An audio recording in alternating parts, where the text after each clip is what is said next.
Hi, I'm Chris Thompson, and I've got a bit of an unusual story to tell you about how I discovered some amazingly powerful parenting strategies for toddlers and preschoolers. I'll be talking about ways to understand and communicate with your child that you've probably never heard before, giving you the answers to dealing with the terrible twos, poor child behavior, tantrums, and all sorts of other common parenting problems. Some of what I say in this video may offend some of the so-called experts, so I might not leave it up forever. Please watch it while it's still available. I promise it will be one of the most enlightening parenting instructional videos you've ever seen, and I believe you'll be amazed. I have to assume that if you're watching this, you've probably been dealing with a lot of stress or anxiety that stems from being a parent. We love our kids so much, and yet sometimes they can drive us crazy, and their behavior and actions make us worry that we aren't doing a good job of raising them. I've heard from lots of moms and dads who feel like they're failing as parents, and I know you want peace and quiet back in your home, and you're not alone. In fact, you're in very good company. The good news is that you can get the changes that you want. My experience proves you can actually turn things around and really start to enjoy your kids and your time as a parent much more than you are right now. I'd like to help you to make those changes starting right now by showing you some of the most important tools you can learn. Here's more good news. Most of the problems you're facing with your child's behavior are not your fault. Think about it. Kids don't come with instruction manuals. Nobody trains us on how to actually deal with toddlers and preschoolers. They don't teach this stuff in school. And when you're expecting your first child, you may have taken one of those parenting classes. The ones that teach you how to hold a baby, how to feed a baby, and everything baby. Sure, it's important stuff, but it's actually pretty easy when compared to the terrible twos and threes and, as one of my friends used to joke, the freaking fours. These years are big sources of stress for parents. You can either fly by the seat of your pants and fly off the handle, or you can learn and apply some much better ways of dealing with your kids. Because you're watching this video, you fall into the second category, and you should really congratulate yourself for that. There's only one real reason you don't have the peaceful home that you want with well-behaved children.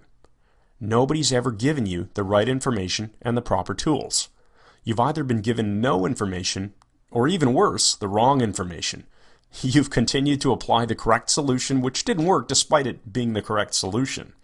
So let's fix that. Here are the top 4 lessons that every parent needs to take to heart and apply. Number 1, behavior is driven by emotion, not logic. This is fundamental to everything. Behavior for any person of any age is determined by their emotional state. People act from their emotions, and then they later justify their actions with logic. But small kids don't have the ability to use logic, so they act purely from emotion. Say your child won't get dressed in the morning, won't eat his dinner, or won't share a toy on a play date. Your child mentally connects the behavior that you want to some kind of emotional pain. So no matter how many times you ask, your child won't cooperate.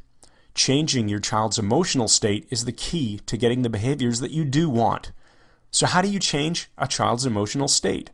I discovered some very specific language patterns to make it easy for your child to feel good about the behaviors that you do want.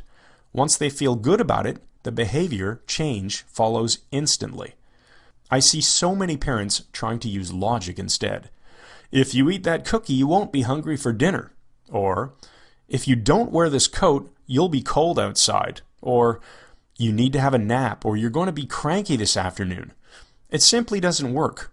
I bet you can validate this by thinking back to your own experiences with your child. Number 2, we tend to overuse the word no when we talk to our kids. You remember the story of the boy who cried wolf, right? The little shepherd boy was bored while watching the sheep, so he decided to cry wolf to make the villagers come running. Before long, they stopped responding to his false cries. When a parent cries no at every little thing, kids stop listening. People, including kids, are programmed to notice differences. If you're driving down the road, you don't tend to notice the normal behavior of other cars or people walking on the sidewalk. But if a car suddenly comes to a stop, Or if a child suddenly runs into the street, you do take notice because something is different. Ask yourself if you say no so often that it has faded into the background and become as ordinary as cars on the road or people on the sidewalk. The better alternative is to change your child's behavior without even having to resort to saying no most of the time. I'll show you exactly how you can do this using language techniques that seem almost magical and almost too easy. Number 3. If you want to have any chance at all of influencing your child's behavior, you must have rapport first. Rapport simply means having an emotional connection to another person. This is why strangers will talk about the weather or gasoline prices. They're unconsciously making general comments that they know the other person will agree with. Agreement creates rapport. It's a natural process we all do in adult relationships. It's as natural as breathing. But we often forget that we need to build rapport with our kids too.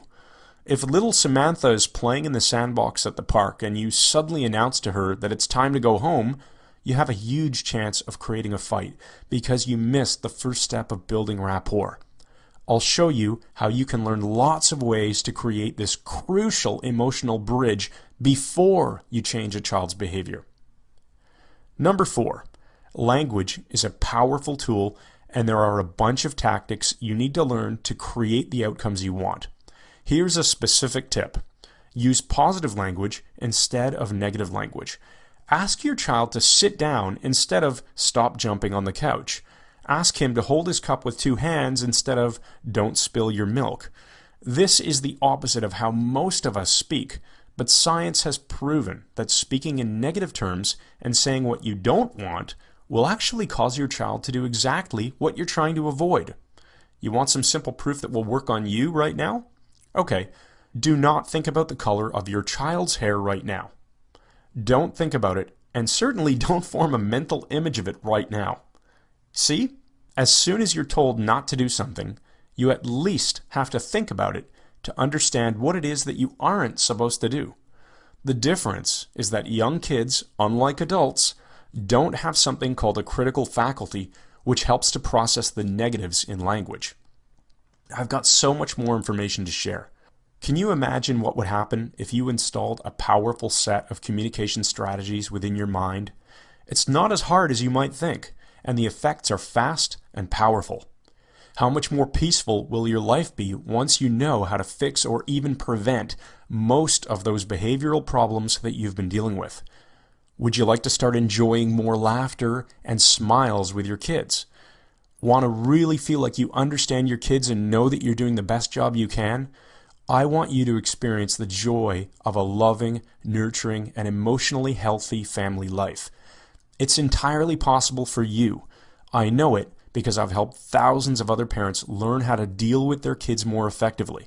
In fact, while preparing this video, I was shocked to discover that I've sent my parenting course to parents in 58 different countries, and I'm not done helping people. There are still far too many parents who share your frustrations and need these solutions. I think I should share my own story with you so that you can understand why I feel so passionate about these parenting strategies. As I said in the beginning, my name is Chris Thompson. I'm a proud father of 2 girls named Anne and Elizabeth. I'm married to my sweetheart Vanessa, and we live in Toronto, Canada. My story actually goes back to when I was 19 years old, entering my first year of university, to study engineering, not psychology or sociology. I was a math and science geek. The university brought in a guest speaker who, unbeknownst to me at the time, would change my life forever. The speaker showed us how to use our brains to make powerful shifts in our emotional states, like how to take a lousy mood and turn it around instantly. He also taught us some of the basics of influence, persuasion, and relationship building. This stuff really excited me, and when the presentation ended, I went up to the speaker and asked him how to learn more. He handed me a reading list of recommended books to study, and I've always maintained my passion for learning about influence, persuasion, relationships, and rapport. I got really good at this stuff. I built the right kind of relationships with people in university, and I applied my skills to get a great job upon graduation while others had a hard time. I was still only 22 at this point, and I was too busy focusing my skills on my career to realize that there was a lot more to it.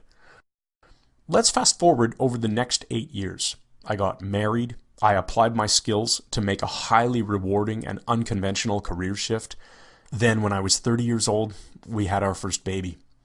Anne changed my life forever. Just talking about this is making all the memories flood back of me holding her for the first time. And that first moment, holding this tiny baby of mine, it hit me that I had a much bigger responsibility than ever before. By the time she was entering the terrible twos, my wife was pregnant again with our second daughter, Elizabeth. We didn't need any more stress, believe me. Here's where my training starts to come in, and thanks for bearing with me so far. The challenges and problems that we faced with Anne were very typical. She would say no to us a lot. She would point at things that she wanted and cry if we didn't give them to her. She'd have fits or throw tantrums if we didn't live up to her expectations. I bet you can relate, right? That's when I finally clued into the idea that all of my expertise in building relationships and influencing people would probably work on small children too. The tools just needed to be reworked to fit parenting situations rather than business situations. I started making notes on every new idea that hit me. I'd test them out on Annie the Terrible, and they'd work like magic. Then came the one moment that clinched it all for me. I realized how powerful this stuff was and how nobody else was doing or teaching these ideas. I was in the grocery store with my pregnant wife and daughter. There we were in the checkout line waiting to pay for our groceries. Anne was in the shopping cart with her eyes at the perfect height to see the candy. I mean, seriously, they must set up the checkout aisles like this on purpose. Kid sees candy, kid asks, then begs for candy, parent says no, kid freaks out, secret camera captures it all, and you end up on YouTube. Well, as you can guess, Anne really wanted this chocolate candy called Smarties. The packaging is brilliant. You simply can't miss them. She smiled. Oh yes, it always starts that way. Then she pointed at them and said in her cave child voice, "Want this?" My wife started to say no to her, and I could literally see the meltdown beginning to take shape. Her lips started to quiver. That's usually the clear sign. Thank goodness I was quick on my feet that day instead of staring down at my BlackBerry.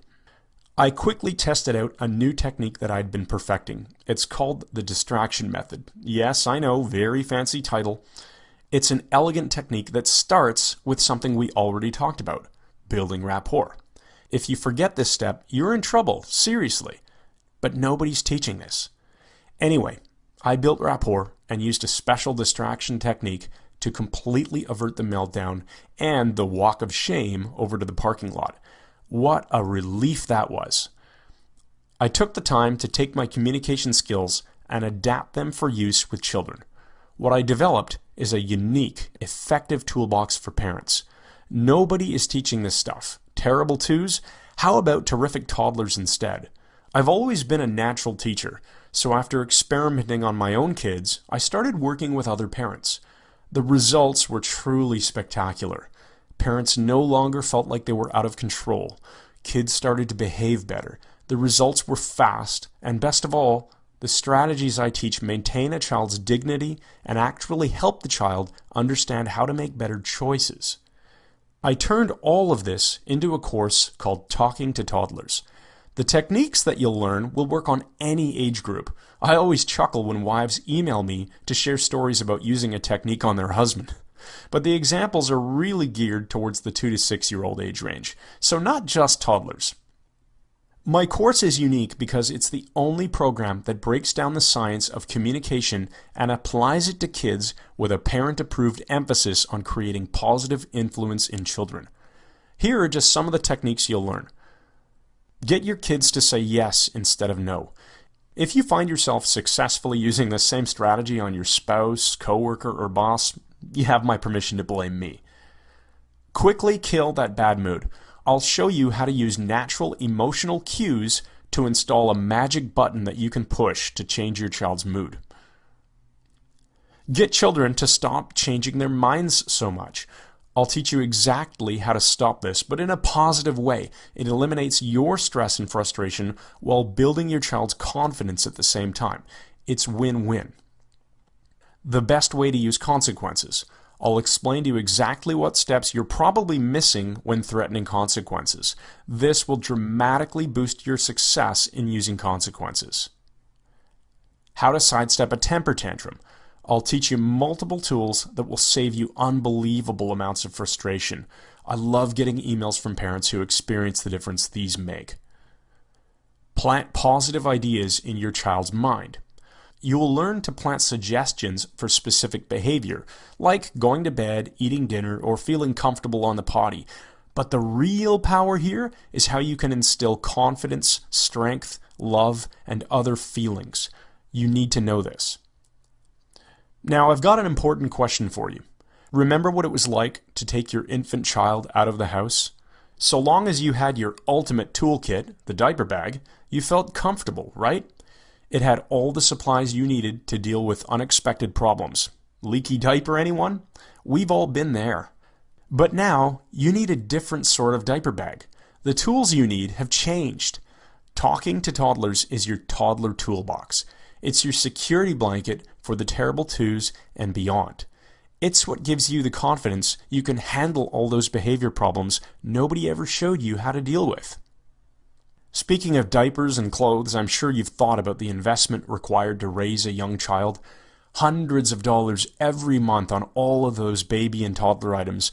And then there's all the spending on activities and childcare.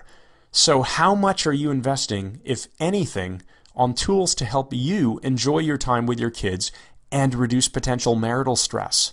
You deserve to spend a little something on yourself once in a while, don't you?